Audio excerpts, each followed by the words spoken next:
ಆಮೇಲೆ ನಿಮ್ಮ ಪ್ರೀತಿ, ಅಭಿಮಾನ, ಪ್ರೋತ್ಸಾಹ ನನ್ನಂತೊಂದ ಮೇಲೆ ಇರೋದಕ್ಕೆ ನಾನು ಯಾವತ್ತೂ ಚಿರಋಣಿಯಾಗಿರ್ತೀನಿ. ಯಾಕಂದರೆ ನಿಮ್ಗೆ ಯಾವುದೇ ಕಾರಣಕ್ಕೂ ಏನಂತಾರೆ ಅದನ್ನು ತೀರ್ಸಕ್ಕೆ ನನ್ನ ಕೈಲಾಗಲ್ಲ.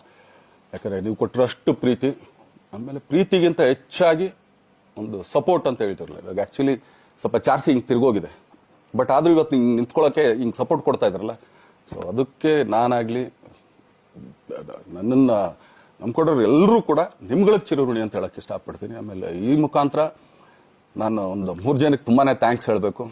ಎಸ್ಪೆಷಲಿ ನಮ್ಮ ಹೀರೋ ಧನ್ವೀರ್ ಅವ್ರಿಗೆ. ಯಾಕಂದರೆ ಆತ ಪಾಪ ಯಾವಾಗಲೂ ಜೊತೆಲೇ ಇದ್ದು ನಮಗೊಂದು ದೊಡ್ಡ ಬೆನ್ನೆಲುಬು, ಮಾರಲ್ ಸಪೋರ್ಟ್ ಆಗಿದ್ದು. ಸೊ ಧನ್ವೀರ್ ಅವ್ರಿಗೂ ಥ್ಯಾಂಕ್ಸ್.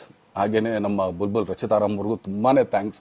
ಹಾಗೆಯೇ ನನ್ನ ಪ್ರಾಣ ಸ್ನೇಹಿತೆ ಆದ ರಕ್ಷಿತ್ಗೂ ಥ್ಯಾಂಕ್ಸ್. ಆಮೇಲೆಲ್ಲ ನನ್ನ ಸೆಲೆಬ್ರಿಟಿಗಳಿಗೂ ಅನಂತ ಧನ್ಯವಾದ ಅಂದರೂ ಕೂಡ ತಪ್ಪೇ ಅದು. ಯಾಕಂದರೆ ತುಂಬ ಚಿಕ್ಕದು. ಆಮೇಲೆ ಇದೊಂದು